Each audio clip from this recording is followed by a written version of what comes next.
The Buffalo Bills outcoached and outplayed the Kansas City Chiefs in Week 9. Locked On Bills starts now.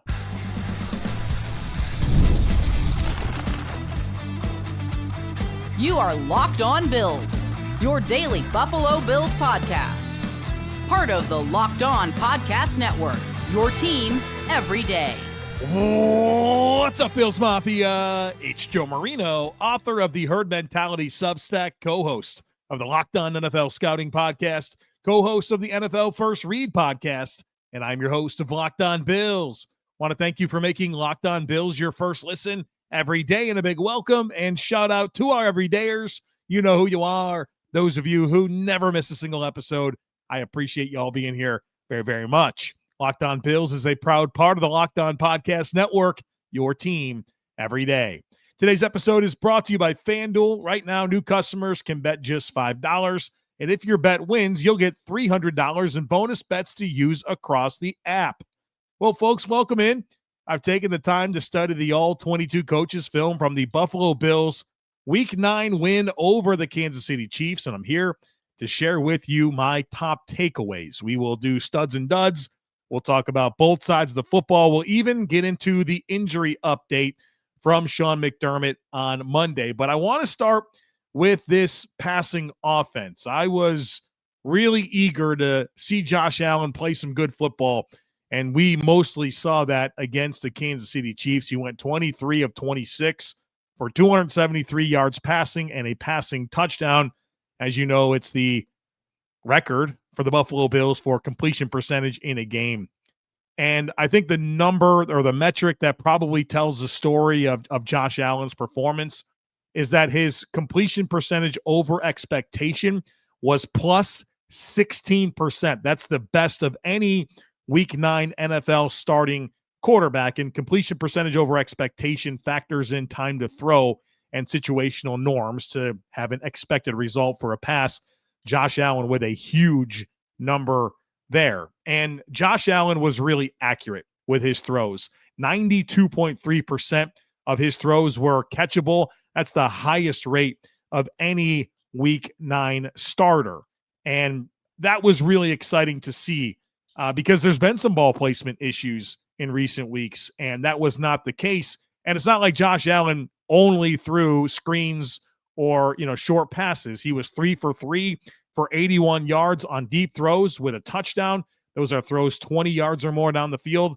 He was 4 of 5 for 88 yards and a no touchdown, but on intermediate throws, which is 10 to 19 yards down the field. So accuracy all over the place. And I really, really enjoyed the ball placement. That was the area of Josh's game that I thought really took a turn for the positive, was the accuracy and the mechanics. And he talked after the game about being slotted and how he's taken the last few weeks to work really hard just to make sure that his body was where it needed to be in terms of mechanics and throwing and sequencing. And you could feel those improvements in this game.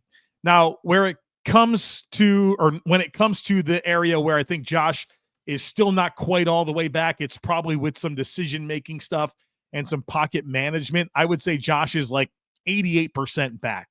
But there's a little bit more work to do here, where you did see Josh Allen have a couple of pockets that he bailed early, and they were clean. You saw some antsiness from him in some of those expected pressure moments, and expected pressure moments from Steve Spagnuolo, the Chiefs defensive coordinator, are going to be late downs, obviously third downs, but also when you're in that field goal range, kind of threatening field goal range, or right there for a longer field goal, he likes to kind of push you back. And we all remember the 3rd and 10 play that everyone's frustrated with. That was the screen pass to Khalil Shakir. And obviously it was blown up. And the play before was probably Josh's worst play of the game in terms of, kind of seeing some ghosts there, pressure that's not really there, and it affecting him, and his pressure or his process got a little goofy. And then that next play is the 3rd and 10, and that's the screen call. And I think when you consider the way Josh operated on the previous snap, also expecting pressure, you can understand the play call. Maybe you don't love it, maybe you still don't love it, but at least you can understand it based on some of the sequencing there.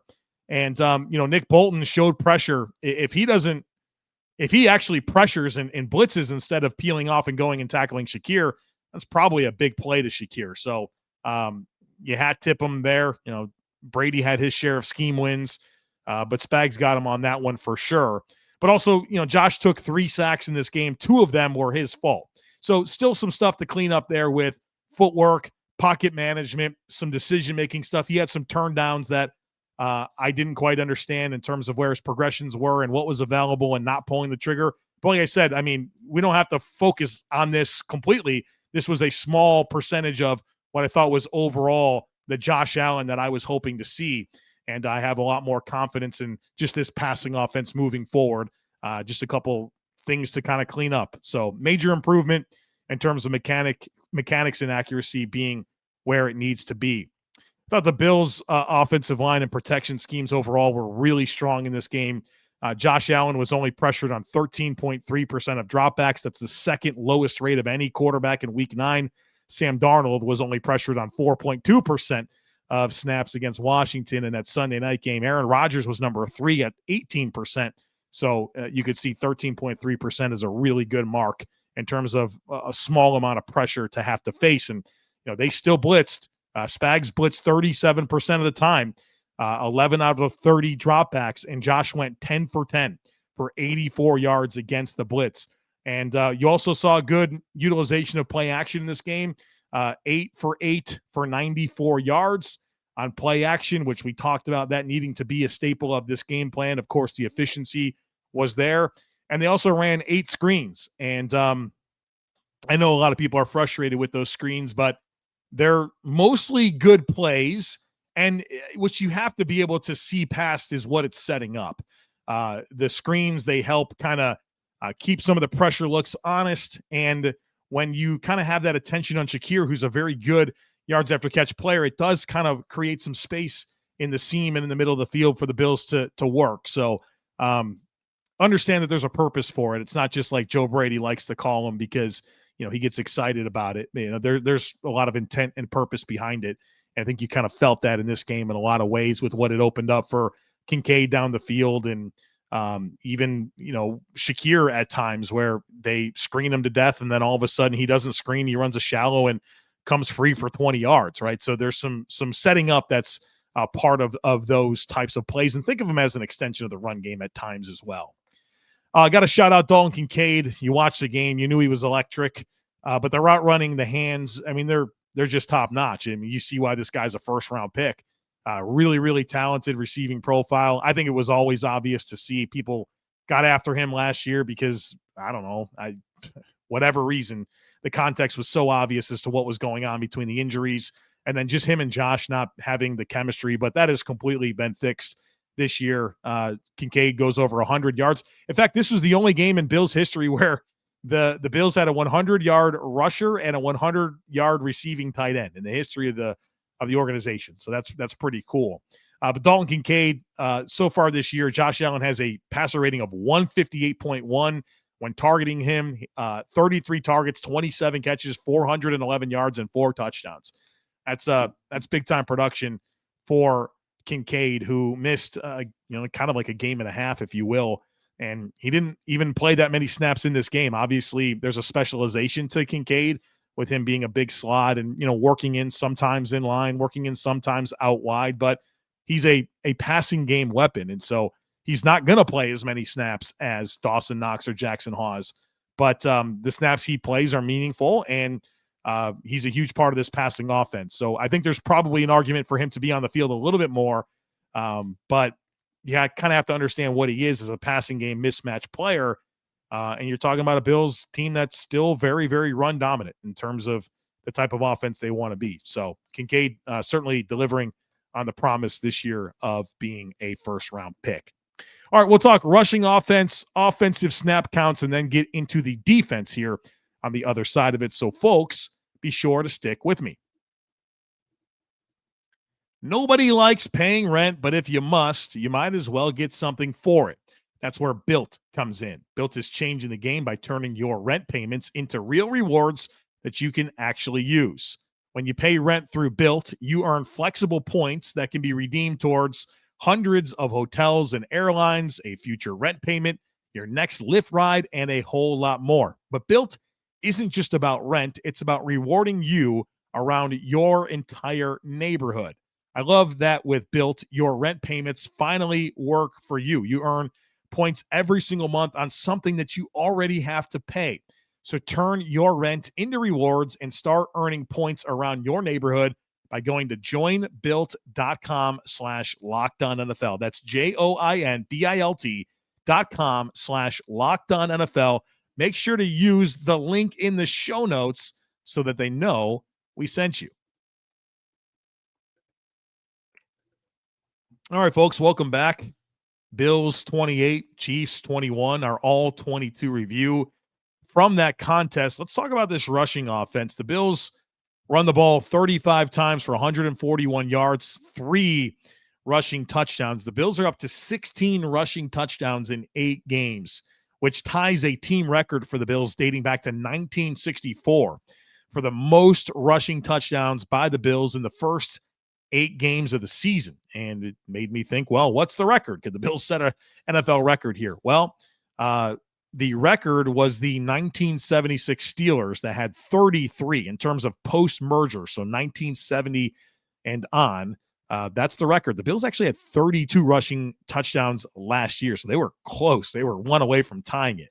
So maybe that's something the Bills can pull off this year, but getting a lot of touchdowns running the football in this game. And James Cook didn't have one. You had 1 from Ty Johnson and 2 from Josh Allen. I thought James Cook was workmanlike in this game, 27 carries. They actually leaned more into the gap runs for this game, 18 gap runs, 9 zone runs. And I enjoyed a lot of the gap runs where you saw Reggie Gilliam really factor into this mix.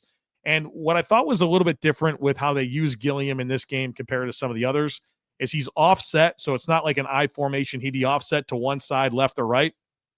And they would get him going north and then at an angle, which I thought held the backers in place for just a second because you could tell a lot of their keys was reading Gilliam and believing that he'll take them to the ball. But when he goes north first, it keeps those linebackers at bay. And then he went at the angle. And a lot of times they're motioning Hawes across the snap. And then he's, connecting with a block. And then it's that north step into the angle with Gilliam kind of lead blocking behind Hawes. And then, Cook comes behind it. And so you just saw really organized chaos, if you will, with the Bills run scheme in here, particularly with the gap runs.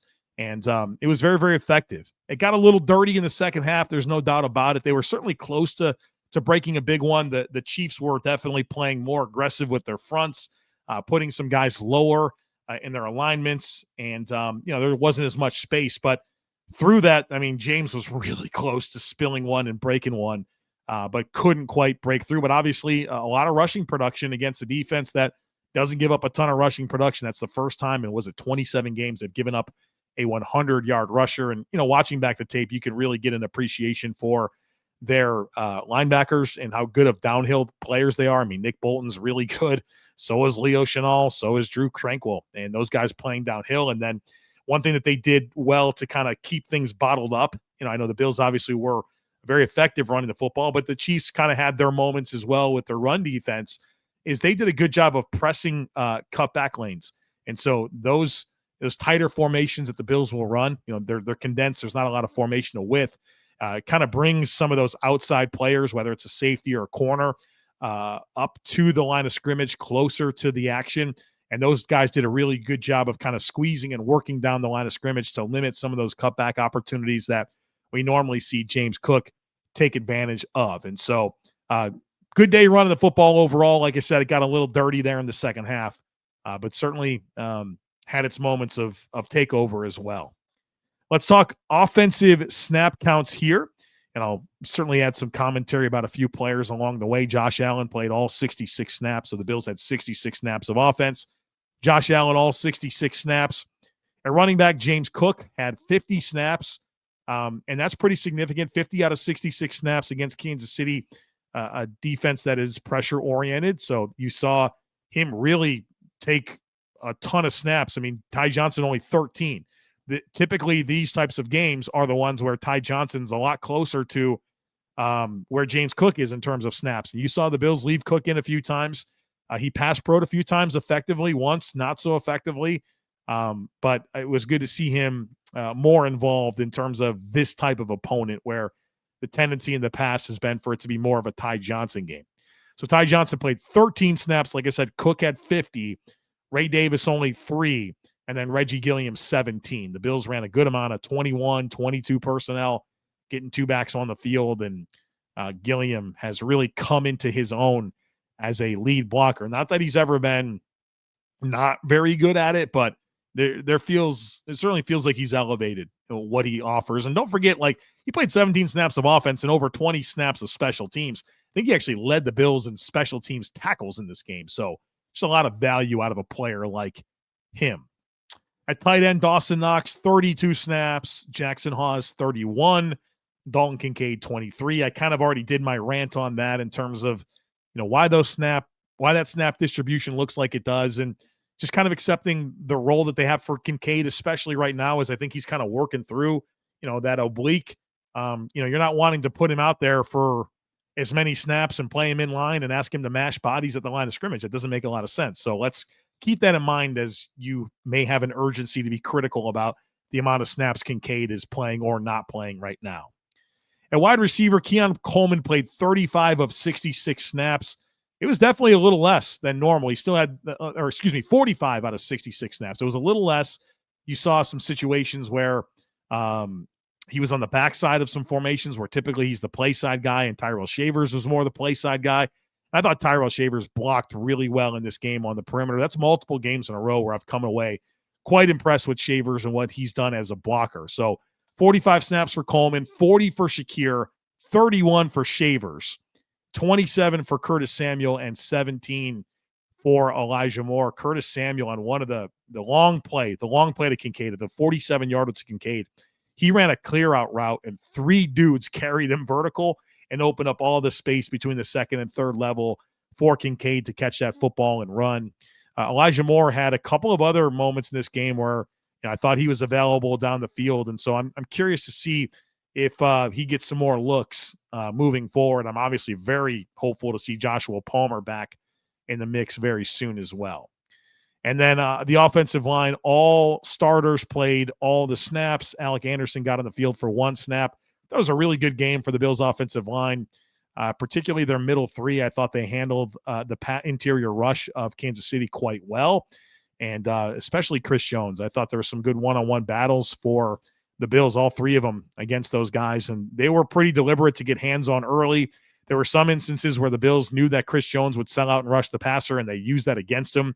I had a fun zone read play that kind of really exposed Chris Jones and his freelancing nature that he's used this year. And so the Bills had a lot of good stuff working there. By the way, folks, if you would like to see some film to go with this, check out thejoemarino.com. I sent out earlier today 45 minutes of me breaking down a ton of plays from this game where I show you what I'm talking about with Josh Allen and the big moments and some of the pocket management and those types of things. We went through some of the Kincaid plays, protection scheme stuff, of course, a lot of the defense as well. So if you want to see some of the film clips as well with me doing voiceover commentary, go to thejoemarino.com. If you join our Substack or our Subtext, it gets you those film clips. And plus you get into our Discord community where we're right there. We're like 1,991 members in our Discord channel where we talking Bills, Sabres, all kinds of stuff all day long. It's just one big organized group chat. Super fun. Also, I go live every Wednesday for it's an hour and a half, 2 hours. We'll go in there. I'll have Jerry Ostrowski in there. We'll break down film. We'll take questions. It's a lot of fun. We have a herd hangout every Wednesday night that's exclusive to our Discord channel. So be part of that. Don't miss out. We have a really good time on Wednesday nights. So join it. Go to thejoemarino.com. You can learn more about all of that. All right. The next segment, we're talking defense, and we're talking about a bunch of injury updates for the Bills coming out of this game. So folks, be sure to stick with me. The NBA is back, and there's no better place to get in on the action than FanDuel, the official sports betting partner of the NBA. Even if you missed the start of the game or you want to ride the hot hand, FanDuel has live bets on everything from who's going to score next to fourth quarter comebacks. Plus, you can even combine your live bets into a same game parlay for a shot at a bigger payout. It just keeps every game exciting especially when your team's making that late push. So check it out right now. There's a great deal going on. FanDuel is giving new customers $300 in bonus bets when your first $5 bet wins. Head to FanDuel.com to sign up and play your game with FanDuel, the official sports betting partner of the NBA. All right, folks, welcome back. Let's talk about this Bills defense, and we'll talk about this passing defense that really frustrated and rattled Patrick Mahomes in ways that I can't lie to you, I haven't seen very often. I really haven't. Maybe the Super Bowl last year against the Eagles. The Bills got to him in a big way. He went 15 of 34 for 250 yards and a pick, sub 50% completion percentage for the first time in his career. And here's a great number. We talked about Josh Allen's completion percentage over expectation. Well, Patrick Mahomes was minus 11.6. That's the lowest of any Week 9 starter by 5%. And so that is pretty significant. And his accuracy was horrible. He had a 38% catchable ball rate. Pause. 38%. That means that 62% of his throws were not catchable. That was the fourth worst of any quarterback in Week 9. Hit him 15 times. The guy was rattled. And it's certainly a lot to do with the coverage and a lot to do with the rush plan. And let's talk about both things. The rush plan was awesome. Not every single play was like this, but some of the high leverage moments, they had Rousseau and Bosa on the edge with Michael Hoecht and Dorian Williams as these like interior players. And what they would do is one of Hoecht or Williams would like rush, but it would be like a disguised rush where they'd be moving around and then they'd go at some point. And there were times where Hoecht would even look like he's going to drop into coverage and just go, right? And then the other one would be like a spy mirror player. And what this enabled them to do is, like, I guess in some ways it was a three-man rush, but because Rousseau and Bosa could just be free to rush however they wanted, because they knew they had that spy mirror player over top and Mahomes didn't know who it was going to be, boy, it had him flustered. His eyes were everywhere. And then, like I said, if Bosa wanted to go inside or Rousseau wanted to go inside, they had the freedom to do that, knowing that Williams or Hoecht was over the top kind of mirroring. And so you just created some really good opportunities. And especially because Rousseau and Bosa are both power rushers that can compress, it gives you this opportunity to rush that way. It's very creative. And I think it's something the Bills will continue to use against, mobile quarterbacks like a Patrick Mahomes. So that was awesome. Obviously, they won't have Hoecht moving forward, but they gave Javon Solomon some chances to do that late in the game. And, we'll see what he can do and what type of wrinkles the Bills can have without Hoecht, because, I was excited about where that was going. So you had that unique rush plan that really accentuates your defensive ends and really keeps Mahomes guessing with where the pressure is going to come. There were even times where I believe that Dorian Williams, like his job was to collision the blocker, whoever was blocking Bosa and Rousseau, and just free him up to go and attack. So they were real deliberate about it, and it worked really, really well. Obviously, I mean, you're talking about Mahomes sub 50% completion. 62% of his passes weren't catchable, hit 15 times, nearly a minus 12% completion percentage over expectation. It was phenomenal work. But the other side of that is you're connected with your coverage. The Bills' coverage over the last few weeks has just been so much better. They're so much more connected in coverage. They're contesting throws. That's fun, right? We didn't see that for a while. And Cam Lewis is contesting throws. Cole Bishop contesting throws. Maxwell Hairston obviously contesting throws. It was cool to see. And there's been so much stabilization there. I would say with the exception of Terrel Bernard, who frustrated me once again in this game, in particular with his pass coverage. He gave up 92 receiving yards on 5 completions to his coverage. And the guy just feels like he's not comfortable. He's not feeling things. There's times where, he's the deep middle defender and he looks at Travis Kelce or he looks at Rashee Rice, and then he doesn't drive and get connected, and they just run to space. And like some of the biggest moments, the 3rd and 10, the 4th and 17, it's like, Terrell, where are you, dude? Like, where are you going, man? It was very frustrating. And that was like the thing that he did well. So I just don't know what's up with him. I just don't know. It's tough to reconcile it. He's certainly fallen off in a big way. And even like the communication, it takes forever. Guys are taking longer to get lined up when he's out there. It's just off. But I think everything was better around him, which made it less worse. But I mean, 5 catches for 92 yards as a middle linebacker, that's too much. Run defense, I think this felt better live than it did in the rewatch, and the numbers weren't bad. I mean, like they gave up 79 yards on 20 carries, but a 70% success rate, which is extremely high. They were really efficient. Kansas City was very efficient. They sprinkled it in, and I thought you just saw some displacement issues up front, and displacement issues just means defensive tackles getting blown off the ball.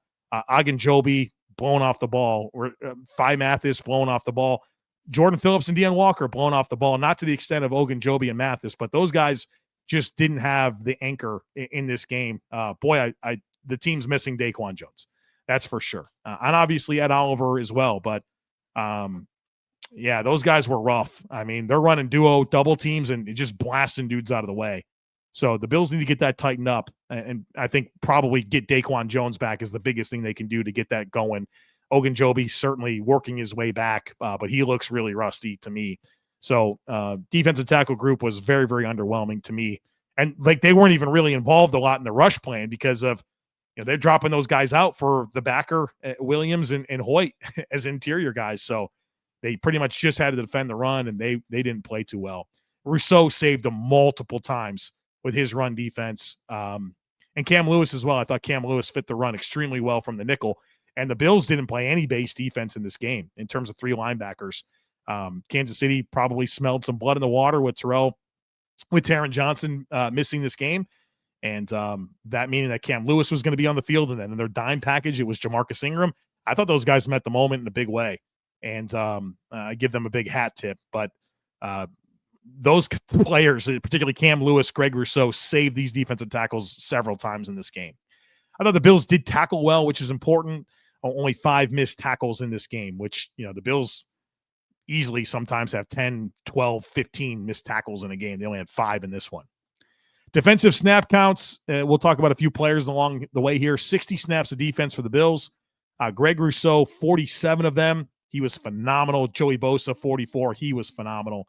Obviously, there's a lot of conversation about the 4th and 17 and what Bosa did. Bosa did what you're supposed to do. When you get a free release like that, you retrace the screen. That's just what you do. It's a goofy moment, right? And so now he's kind of stuck, and you're like, oh, if he keeps going, he pressures Mahomes or probably sacks him. Well, I mean, your whole life, going back to middle school, if you get a free release like that, you got to retrace the screen. That's what he did. And obviously he was wrong. It was a false tell by the Chiefs, and he got. I mean, what are you supposed to do? That's a really unprecedented moment. Michael Hoecht, 24 snaps. AJ Epinesa, 23. That guy's balling out. Javon Solomon, 9. Defensive tackle, Deion Walker, 25. Jordan Phillips, 21. Larry Ogunjobi, 22. Phi Mathis, 14. I give Phi Mathis a lot of credit. He plays really, really hard.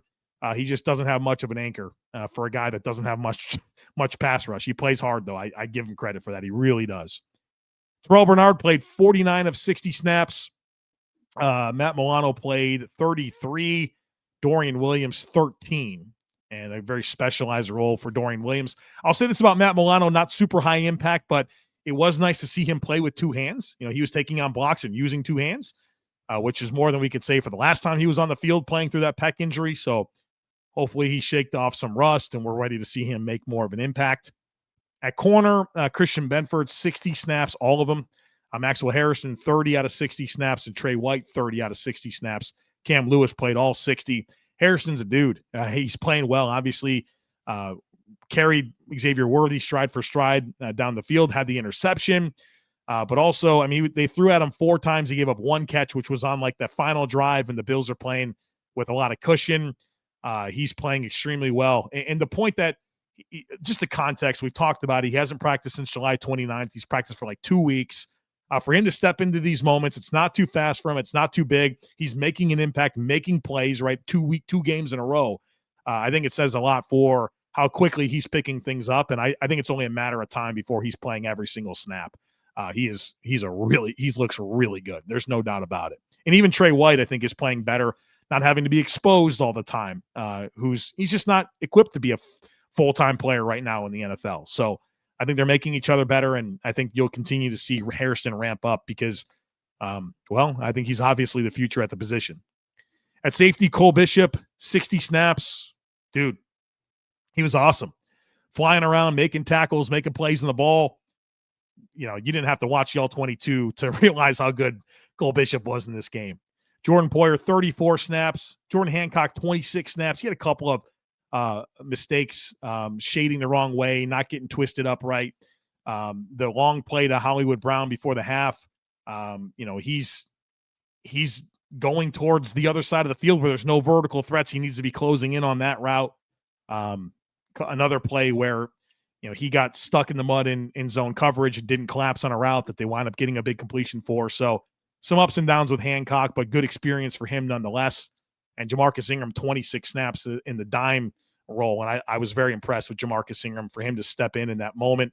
Obviously, he got crossed up on the switch release and man coverage that allowed Hollywood Brown to get, behind him. But that's a tough spot to be when you're on the same level. And they get a nice rub to take you out of the play.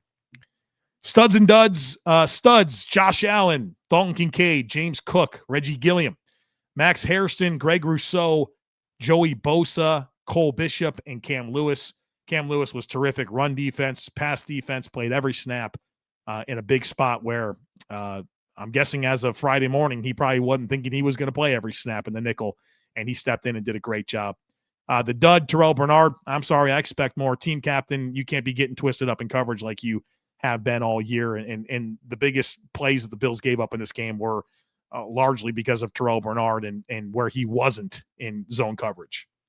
Real quick on some injury stuff. Michael Hoecht, as you probably know, out for the year with an Achilles injury and will go on injury reserve. So that means the Bills have a roster spot. And so we'll see what happens there. Obviously, a devastating blow with Michael Hoecht. The player looked like he could be for this defense. Sean McDermott said, we'll see how it goes this week with Gabe Davis. I thought that was interesting. Nobody asked him about Gabe Davis. He just volunteered it. And typically they don't talk about practice squad players to that degree. So I think they want to get him going. And I think they need to. And watching Keon Coleman in this game, isolated up one-on-one, getting absolutely sucked into coverage by whoever was on top of him. Jalen Watson ate him up for most of this game. It's like, these are just clear as day one-on-one opportunities. Like if you have somebody that can win those routes, you can be a really dangerous offense. And Keon just doesn't appear to be ready to do that. Sean said Daquan Jones, Joshua Palmer, and Shaq Thompson are all improving and are expected to practice in some capacity this week. They're taking things one day at a time with Taron Johnson. On defensive tackle TJ Sanders, they said the Bills are getting close to getting the green light on him, and that he'll need to, of course, miss one more game to satisfy the IR rules, but looks like the Bills could be getting Sanders back relatively soon. And then in the disappointing news on Dorian Strong, who is on injured reserve with a neck injury, Sean McDermott said, quote, "It's not good based on the reports I'm getting. It's not moving in the direction we'd like to at this point." And then out of respect to Dorian, he declined to add any more comments. So you just don't love that. You fear the worst. It sounds like his season's over, and you just wonder if the career is as well. Obviously, I don't want to take it to that place, but the messaging here just doesn't feel very encouraging. All right, folks, there you have it. All 22 review in the books. And we'll see what tomorrow holds. Look, the all exciting trade deadline is Tuesday at 4 p.m. If the Bills make a trade, we'll do a podcast on it. If they don't, we'll do herd mentality. And as I'm recording this right now, the Bills restructured the contract of Taron Johnson and created $1.75 million in salary cap space. So now you've got about $3 million of space to work with. I'm guessing they did that to make room for something. So we'll obviously break that down if and when that news comes through. If not, the Wednesday podcast will be herd mentality. So you know the drill. It's coming. We have the content coming for you no matter what, every single day. And in season, we go 6 days a week. So make sure you're subscribed. Would love it if you took a second to rate, review, and share the podcast. Have a great rest of your day. Go Bills. Look forward to catching up with you again real soon.